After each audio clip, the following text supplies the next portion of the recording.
So, I went to the Suns game tonight.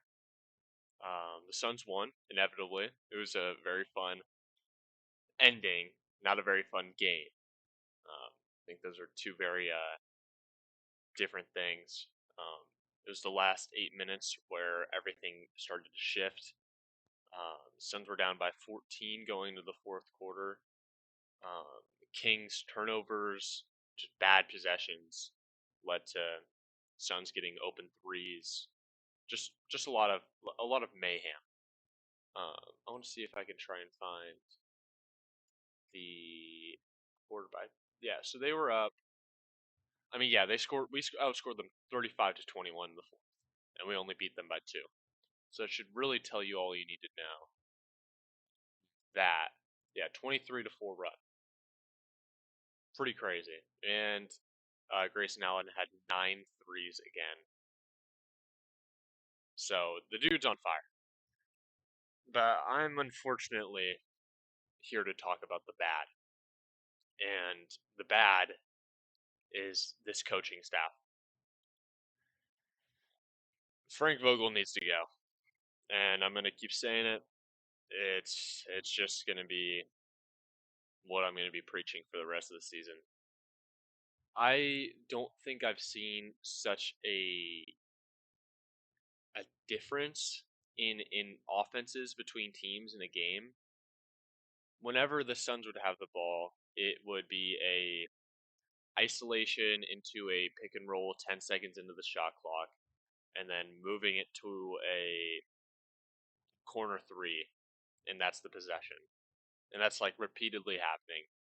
And then the Kings come down the floor, and they're just throwing the ball all across the floor, and then they inevitably get an open shot, or they find an open man, and they get the points. They were up.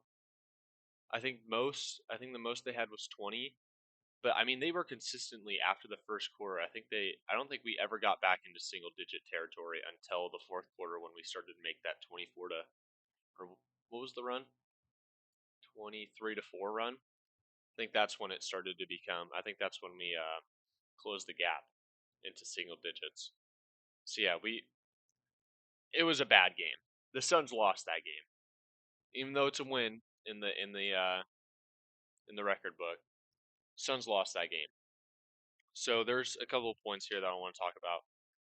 The Suns' transition defense. Mike Brown is a genius. I think he should have um, a strong whatever argument for Coach of the Year again.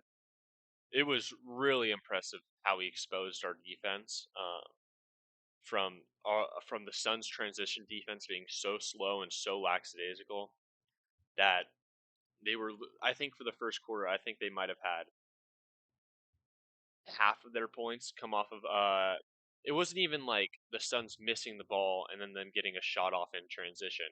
It was the Suns making a shot, the Kings inbounding it fast and getting it down the floor, and we would beat multiple Suns down the floor. So that can't be happening. I don't know, especially in the first quarter when your legs are fresh. There's no excuse to be jogging. Another thing I want to talk about is shot clock violations. I think we had 4 of them this game, if I'm right, and they all had me scratching my head. They're just they're so obvious. You can tell when it's going to be a shot clock violation, maybe 10 seconds into the play, because it's just nobody looks like they no. It doesn't look like anybody knows what they're doing. No plays are drawn up. It's kind of just like let's roll a couple picks, and I guess we'll try and find an open guy on the corner for a three, which is fine. It worked out sometimes with Grayson Allen obviously hitting 9 for 14, which is absurd. Uh, yeah, so that's a big issue that's going to be definitely needs to be focused on. Hopefully, Frank Vogel can figure that out. Also, 70 points. We gave up 70, no, sorry, 68. 68 points at the first half. What does Frank Vogel do? I don't understand. I really don't get it. If the dude is such a, I'm gonna keep harping on this and keeps saying this every time. What does he do? If he's a defensive coach, how are we giving up 70 consistently at half when not a lot of teams do that? So that's the thing that kind of, really gets me going. That really grinds my gears. Um yeah, we gave up a lot of threes. The Kings really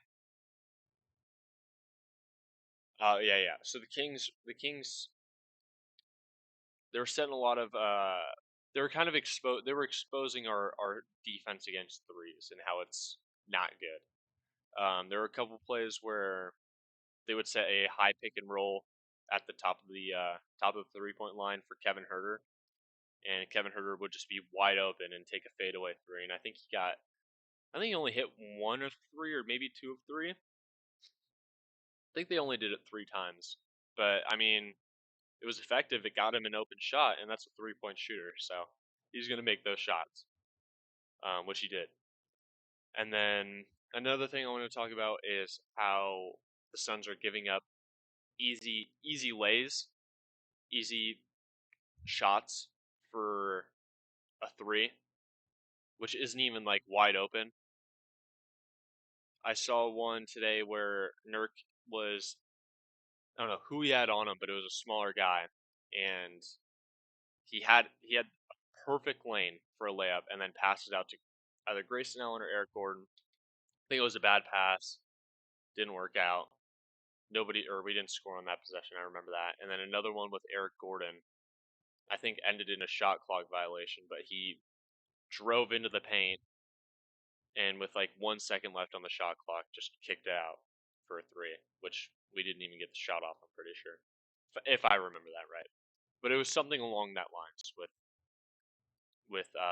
not taking an open layup, or not an open layup, but an easy layup. I'd consider. And then yeah, it was just it was just a bad fourth quarter for the Kings. I mean, 21 points. I'm sure they had 6 turnovers. It was definitely really rough. Um, you know,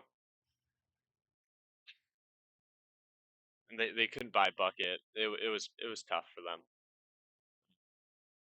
They really let and Suns could not miss from three down the stretch. I mean, it was Kevin Durant, Eric Gordon, who kind of really got us back into that game. Um, so I don't know. Things need to change. We need to cut some people. We need to make some trades. We need to do a lot of things. But that's basically it. That's all I really wanted to talk about.